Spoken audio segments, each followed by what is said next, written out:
नमस्कार दोस्तों।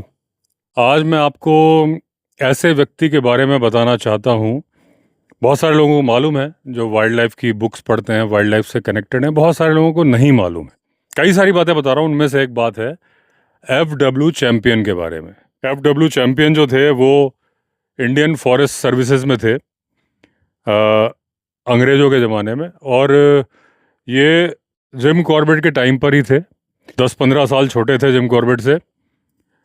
इनका जन्म हुआ था मेरे ख्याल से 1890s में, 1893 के आसपास, और इनकी डेथ हुई थी 1970 में। वही करीब 15 साल का गैप था जिम कॉर्बेट से।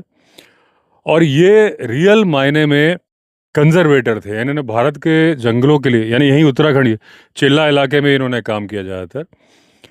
तो क्योंकि ये लैंसडाउन प्रभाग के डीएफओ वगैरह थे, कंजर्वेटर थे। हम जैसे जानते हैं कि भाई जिम कॉर्बेट ने भारतीय वाइल्ड लाइफ के लिए बहुत काम किया, जानवरों की सुरक्षा के लिए मैन ईटर मारे। मैन ईटर मारे इसमें कोई शक नहीं, लेकिन जिम कॉर्बेट के दोनों पहलू हैं। उन्होंने जानवरों का संरक्षण भी किया, जानवरों को मारा भी। ठीक है ना, तो थोड़ा सा हम उस बारे में भी चर्चा कर लेंगे थोड़ा पहले, क्योंकि जिम कॉर्बेट का जिक्र हमेशा आता है। तो उनका क्या था कि पहले वो शिकारी थे, बचपन से ही शिकारी थे। तो एफडब्ल्यू चैंपियन भी ऐसा नहीं था कि बिल्कुल शिकारी नहीं थे। टाइगर के मामले को अगर छोड़ दिया जाए तो बाकी मामलों में कभी वो शिकार भी कर लिया करते थे, हर्बीवोरस जानवरों का, कैंपिंग के दौरान खाने वगैरह के लिए, ऐसे रिकॉर्ड में आता है। लेकिन जिम कॉर्बेट का क्या था कि टाइगर भी लोग बोलते हैं कि उन्होंने करीब 100 मारे थे, रिकॉर्ड में कम है। बैचलर पवलगढ़ मालूम है आपको, पीपल पानी टाइगर मालूम है, 1946 में एक कैटल किलर को मारा था, और ऐसे बहुत सारे हैं जिनका कि जिक्र नहीं है। फॉर एग्जांपल मैं बताता हूँ, जैसे कई बार लोगों को लगेगा कि भाई जिक्र नहीं है तो आपको कैसे मालूम, क्योंकि मैंने चंपावत के फॉरेस्ट बंगलों का एक वीडियो बनाया था। तो कई लोगों ने क्वेश्चन किया कि जिम कॉर्बेट ने क्या पर्सनली आपको बताया था। पर्सनली मुझे नहीं बताया था, लेकिन बहादुर खान जो था वो बगल के कमरे में रुका था, और उसने बताया था जिम कॉर्बेट की सिस्टर को, जो कि मागी नहीं थी, दूसरी सिस्टर को बताया था। उनके बेटे ने मार्टिन बूथ को बताया था। इस तरीके से बात कन्वे होती है। तो जो वहाँ का ये था कि पसीने से भीगे बाहर आए, और इस तरह की जो बात थी, जो पैनिक अटैक से रिलेटेड बात थी, ऐसे बात से बात समझ में आती है। जो मैं अब बात बोल रहा हूँ कि इन्होंने बहुत सारे टाइगर मारे थे, फॉर एग्जांपल बता रहा हूँ कि क्या जिम कॉर्बेट ने कभी किसी बुक में लिखा है कि जब लॉर्ड लिनलिथगो आए थे तो जो शिकार किया था तो कितने टाइगर मारे थे। भले ही गोली का ट्रिगर चाहे वो लॉर्ड लिनलिथगो ने चलाया, उनकी बेटी ने चलाया, बेटे ने चलाया, साथ में तो सारा इंतजाम तो कॉर्बेट ने किया था। ये मैं एग्जाम्पल के लिए बोल रहा हूँ कि हर दिन एक टाइगर मारा जा रहा था, कई कई टाइगर मारे जा रहे थे। ऐसे उन्होंने बहुत सारे राजे महाराजाओं के साथ ट्रिप ज्वाइन करी, हाथी के हौदे पे बहुत सारे टाइगर मारे गए। ऐसे ही एक घटना अगर आपको याद होगी कि जब तल्ला देश मैन ईटर के टाइम पे जब वो जा रहे थे शायद, तो उनके कान का पर्दा फट गया था और उसमें ट्यूमर बन गया था, और अचानक एक दिन वो फटा था। तो वो किस घटना के दौरान हुआ था? वो तब हुआ था जब एक हाथी के हौदे पे सवार थे, टाइगर का शिकार किया जा रहा था, और बगल वाले व्यक्ति ने बिना बताए राइफल चला दी थी, और उसके धमाका इनके कान में हुआ तो इनका कान का पर्दा फट गया था। टाइगर ही तो मारे जा रहे थे। ठीक है ना। तो ऐसे बहुत सारे कहा जाता है, कहीं मैंने पढ़ा ही है कि 100 से ज़्यादा टाइगर जिम कॉर्बेट ने मारे थे। अब बात शुरू हुई थी एफडब्ल्यू चैंपियन से, फ्रेडरिक वॉल्टर चैंपियन। इन्होंने केवल एक टाइगर मारा था, और वो भी मारा नहीं था, मरवाया गया था। यानी कि गाना सुना है आपने, मैंने पी नहीं है, मैंने पिला दी गई है। क्योंकि उस टाइम पे एक रूल था कि किसी भी फॉरेस्ट ऑफिसर को तब तक फॉरेस्ट ऑफिसर नहीं माना जाता था, जांबाज फॉरेस्ट ऑफिसर, जब तक कि वो टाइगर ना मार दे। तो लोगों के कहने पे उन्होंने टाइगर मार तो दिया, लेकिन इन्हें बहुत अफसोस हुआ। मतलब इनकी रातों की नींदें उड़ गई। इन्होंने कहा मैं दोबारा कभी नहीं मारूंगा। तो इन्होंने टाइगर नहीं मारा। इन्होंने कंजर्वेशन स्टार्ट कर दिया था कैमरे के थ्रू। आधुनिक ट्रेल जो ट्रैप कैमरा है, इसके जनक हैं एफडब्ल्यू चैंपियन। तो कॉर्बेट का हमने बात कर ली। कॉर्बेट, अच्छा ये दोनों दोस्त थे, एफडब्ल्यू चैंपियन और जिम कॉर्बेट दोस्त भी थे। यही वो व्यक्ति थे जिन्होंने जिम कॉर्बेट को बोला आप बंदूक से शूटिंग मत करो, आप कैमरा से शूटिंग करो। बाद में जिम कॉर्बेट भी कैमरा से शूटिंग करने लगे थे, और मैन ईटर्स ऑफ कुमाऊं में इनके नाम का जिक्र कॉर्बेट ने भी किया है। तो ये ही थे जिन्होंने कॉर्बेट को हंटर से फोटोग्राफर बना दिया था। इन्होंने एक टेक्निक का इजाद किया था, वो थी trip wire technique. Trip wire technique में क्या होता था, जो क्योंकि जैसे आज हम ट्रैप कैमरा लगाते हैं, तो ट्रैप कैमरा तो थे नहीं उस टाइम पे, सेंसर वगैरह का तो कल्पना करना भी बेकार था। उस टाइम पे पाउडर वाले फ्लैश आते थे, यानी कि वो धमाका करके रोशनी करते थे और वो उसके बाद दूसरा लगाना पड़ता था।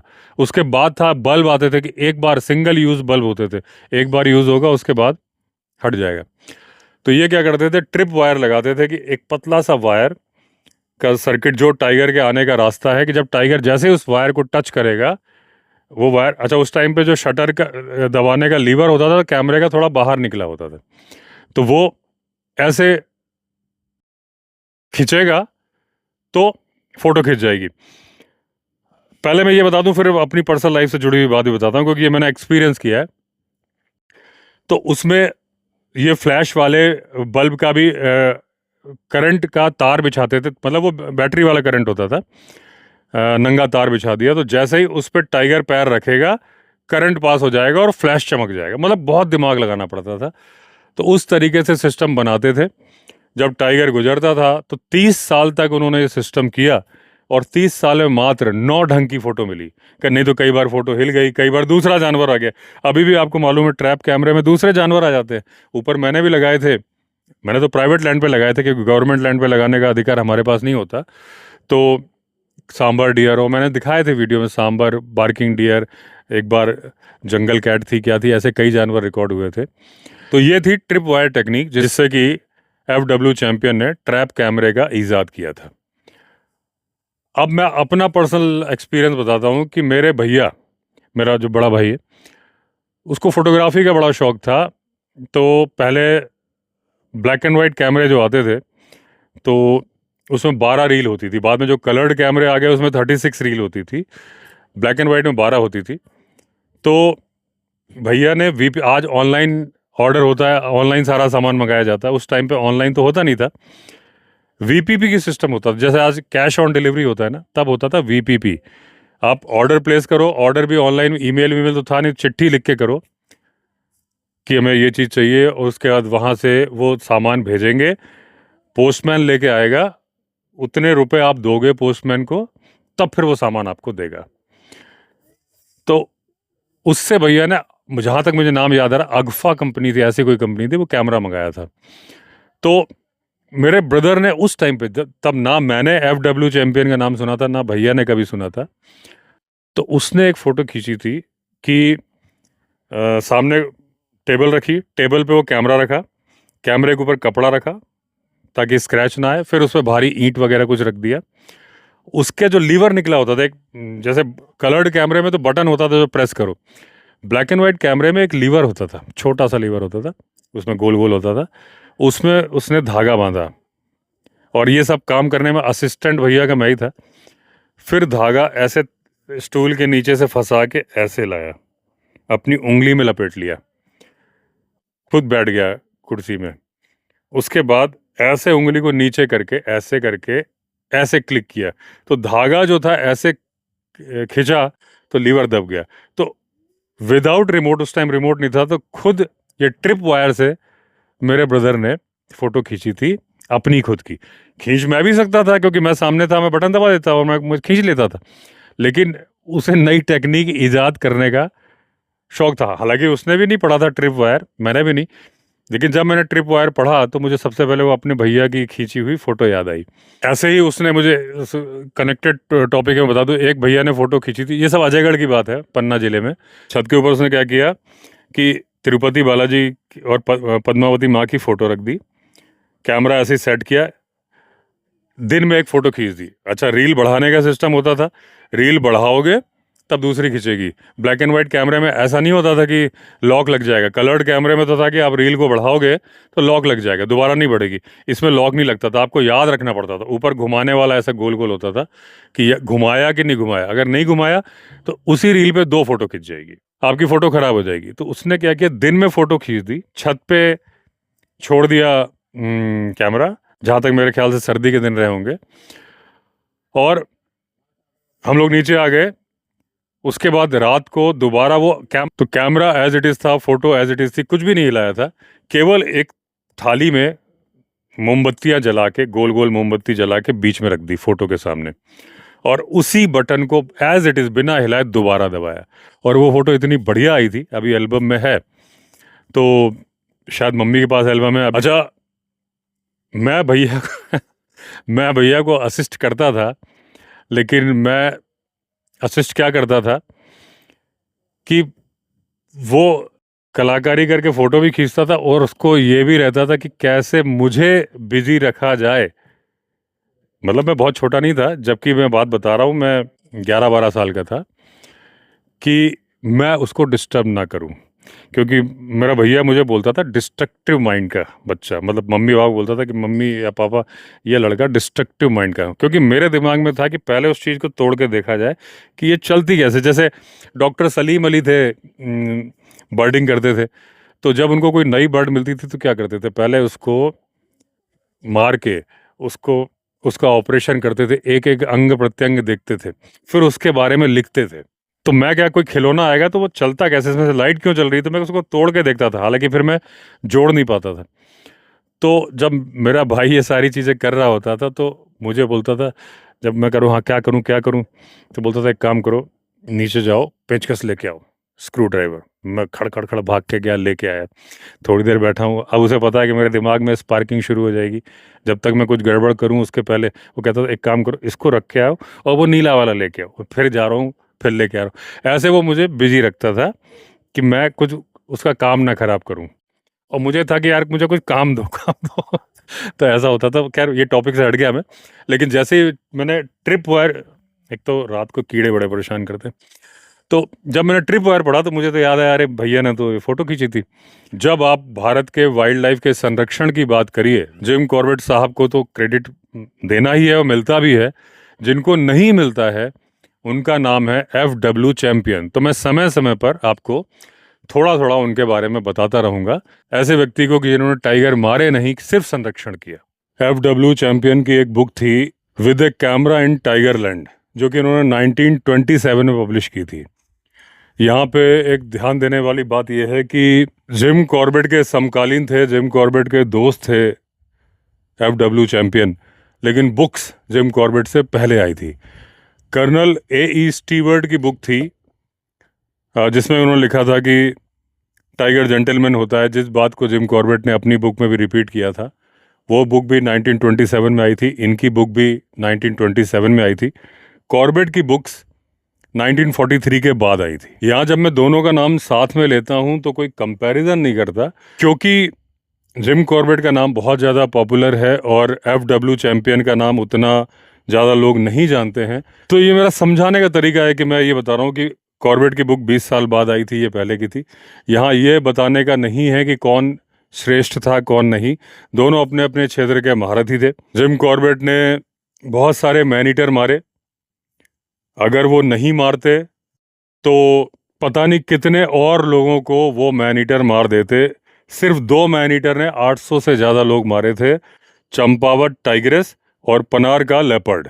तो जिम कॉर्बेट ने बहुत बड़ा योगदान दिया, लेकिन FW चैंपियन ने जो योगदान दिया कंजर्वेशन के बारे में, क्योंकि वो एज ए हंटर फेमस थे, ये एज ए फॉरेस्ट सर्विसेज में IFS ऑफिसर थे। ये शिकार बिल्कुल नहीं करना पसंद करते थे, कार्निवोरस का सिर्फ एक टाइगर मारा था। और ये बताते हैं कि उस जमाने की बात है जब इन्होंने अपनी बुक लिखी है, जो विद ए कैमरा इन टाइगरलैंड, उसमें इन्होंने बताया कि लेपर्ड से दुनिया परेशान थी। शायद ही ऐसा कोई व्यक्ति हो जो लेपर्ड से नफरत नहीं करता था। टाइगर को कई मामलों में अच्छा माना जाता था, लेकिन लेपर्ड को किसी भी मामले में अच्छा नहीं माना जाता था। और शिकारी ही पसंद करते थे लेपर्ड को, जिन्हें कि लेपर्ड मारना है, वो भी उसे जिंदा देखने की जगह मरा हुआ देखना ज़्यादा पसंद करते थे। उस बुक में FW चैंपियन ने लिखा है कि शायद ही भारत में ऐसा कोई जीव हो जिससे लोग इतनी नफरत करते हैं जितनी की करते हैं लेपर्ड से। हर साल 5000 लेपर्ड मारे जाते हैं भारत में, उसके बावजूद इनकी संख्या कम नहीं होती, क्योंकि इनका सर्वाइवल का पावर बहुत ज़्यादा है। इनका ग्रोथ रेट करीब करीब डियर के बराबर है और ये डियर को बहुत ज़्यादा मारते हैं। स्पॉटेड डियर का किल बहुत ज़्यादा करते हैं लेपर्ड, लेकिन उसके बावजूद डियर की संख्या में भी कमी नहीं आती है। ये इस बुक में इन्होंने लिखा है कि करीब 15 दिन में एक लेपर्ड एक स्पॉटेड डियर को मारता है। और FW चैंपियन ने लेपर्ड के बारे में कहा था कि भारत के शिकारियों का कहना है कि टाइगर के मुकाबले लेपर्ड ज़्यादा खतरनाक होता है, क्योंकि बहुत छोटा होता है, अपने आप को छिपा लेने में माहिर होता है, बहुत ज़्यादा चालाक होता है, पेड़ पे चढ़ने में माहिर होता है। तो अगर उस जंगल में एक टाइगर है जिसका आप पीछा कर रहे हैं या फिर एक लेपर्ड है, आपको लेपर्ड से ज़्यादा सावधान रहने की ज़रूरत है। और ये FW चैंपियन लैंसडाउन प्रभाग फॉरेस्ट का उसके इंचार्ज थे। ये चिल्ला का एरिया तब उनके अंडर में ही था। जहां मैं बैठ के ये वीडियो शूट कर रहा हूँ ये भी उन्हीं के अंडर में था उस टाइम पर। आज चिल्ला उनके अंडर में, आज चिल्ला लैंसडाउन प्रभाग में नहीं आता क्योंकि वो राजाजी टाइगर रिजर्व में आता है, लेकिन ये बफर इलाका है, ये लैंसडाउन वन प्रभाग में ही आता है। तो उन्होंने बताया कि 100 स्क्वायर माइल्स में 50 तेंदुए होते थे। आप समझ लीजिए कि एवरेज आई 2 स्क्वायर माइल में एक तेंदुआ। हालांकि उस टाइम पे किसान बहुत ज़्यादा पसंद करते थे तेंदुए को, क्योंकि वो डियर को मारते थे। वो डियर, जंगली सुअर जो कि उनकी फसलों को नुकसान करते थे, खरगोश। लेकिन जब यही तेंदुए उनके मवेशी मारने लगते थे तो फिर वो दुश्मन बन जाते थे उन तेंदुओं के। और यूरोपीय लोग भी तेंदुओं को पसंद नहीं करते थे क्योंकि उनके कुत्तों को लेपर्ड मार दिया करते थे। जो लेपर्ड जंगल में रहते थे वो ज़्यादातर खतरा नहीं थे किसी के लिए, लेकिन जो गाँव के पास रहते थे, आज ही की तरह तब भी परिस्थितियाँ थी, कुत्तों को, मवेशियों को मारते थे और लोगों के दुश्मन कहलाते थे। FW चैंपियन का बोलना था कि जंगल में सबसे खतरनाक जानवर यदि कोई है तो वो मैन ईटर लेपर्ड है। मैन ईटर टाइगर से भी ज़्यादा खतरनाक है। दूसरी बात, लेपर्ड उन इलाकों में भी रहते हैं जहां पर हाका यानी कि बीट ऑर्गेनाइज नहीं की जा सकती। पर्वतीय इलाके हैं, ऐसे इलाके हैं जहां पर आप टाइगर को तो बीट से बाहर निकाल सकते हो, लेपर्ड को निकालोगे कहीं ऊंचे पेड़ पे चढ़ जाएगा।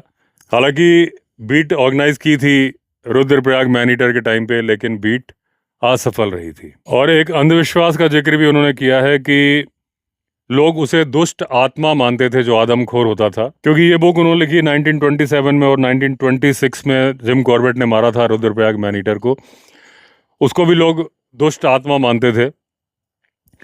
तो लोग, अगर उन्हें आइडिया भी लगता था कि इस लेपर्ड ने वहाँ शिकार किया है और अभी वहाँ मिलने की संभावना है, तो भी वो बताते नहीं थे। उन्हें लगता था कि अगर हमने बता दिया और हमारी वजह से वो लेपर्ड मरा तो दुष्ट आत्मा हमारे पीछे आ जाएगी।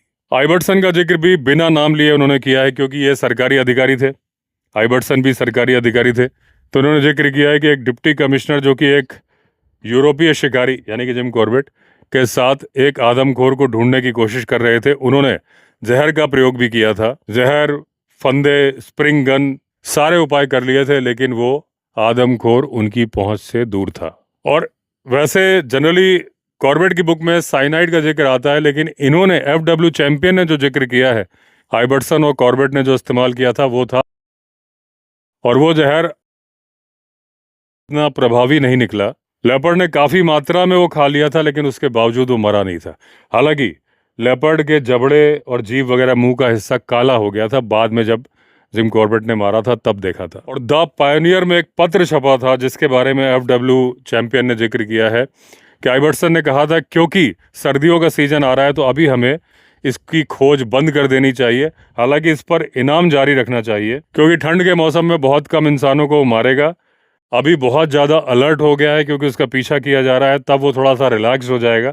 तो जब हम ठंड के बाद उसे मारने के लिए आएंगे तो हमें कामयाबी मिल जाएगी। और तब उनका प्लान था, वो जहर के बने के जो कैप्सूल थे उनका इस्तेमाल करने वाले थे, और उनका प्लान था कि मार्च के बाद आएंगे तो उसे मार देंगे। और मेरे ख्याल से मई में जिम कॉर्बेट ने उसे मार दिया था, रुद्रप्रयाग मैन ईटर को। और इस तेंदुए को मारने के लिए जो इनाम वापस लिया था, तो उसका जो तर्क दिया था आइबर्टसन ने, वो ये था कि ऐसे खतरनाक आदमखोर के पीछे जो शिकारी जाता है उसे इनाम की परवाह नहीं होती, क्योंकि उसने तो अपनी जान दांव पे लगाई हुई होती है।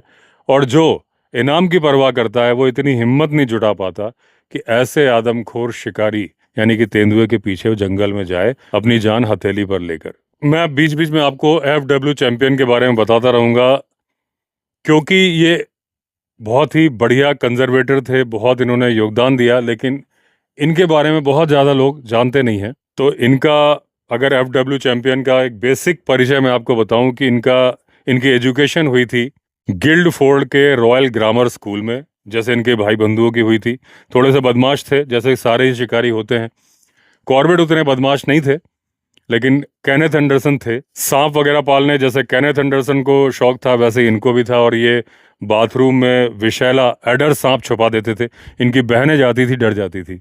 फोटोग्राफी का बहुत ज़्यादा जुनून था इनको, जैसा कि मैंने पहले बताया कि ट्रिप वायर टेक्निक से जो ट्रैप कैमरा का आज हमारा ट्रैप कैमरा चलते हैं, उनकी शुरुआत FW चैंपियन ने की थी। 17 साल की उम्र में इन्होंने एक नाइट जार की फोटो ली थी, जो कि अपने घोंसले पर बैठा था। जब इन्होंने अपनी पढ़ाई पूरी कर ली, पैसे की जरूरत थी, तो 1913 में ये भारतीय पुलिस में शामिल हो गए। और क्योंकि घर की आर्थिक स्थिति अच्छी नहीं थी, तो इनके इतने पैसे नहीं थे। इनके भाई ने तो यूनिवर्सिटी में पढ़ाई की थी, लेकिन परिवार में इतने पैसे नहीं थे कि सारे बच्चों को पढ़ा सके। तो इनकी जो पहली पोस्टिंग हुई थी पुलिस में, वो ईस्ट बंगाल के मायमन सिंह में हुई थी। लेकिन इनको पुलिस का काम पसंद आ नहीं रहा था। फिर जब प्रथम विश्व युद्ध शुरू हुआ, तो इन्होंने जो घुड़सवारी जो होती, कैवलरी होती है, वो आर्मी में ज्वाइन कर ली। वहां ये ऑफिसर बने और ये 3rd अफगान युद्ध में लड़े। और ये ऐसे अकेले ब्रिटिश अफसर होते थे जहां पर ये मिलिशिया के साथ होते थे, मतलब अधिकारी के रूप में ये पोस्टेड हैं, बाकी नीचे के लोग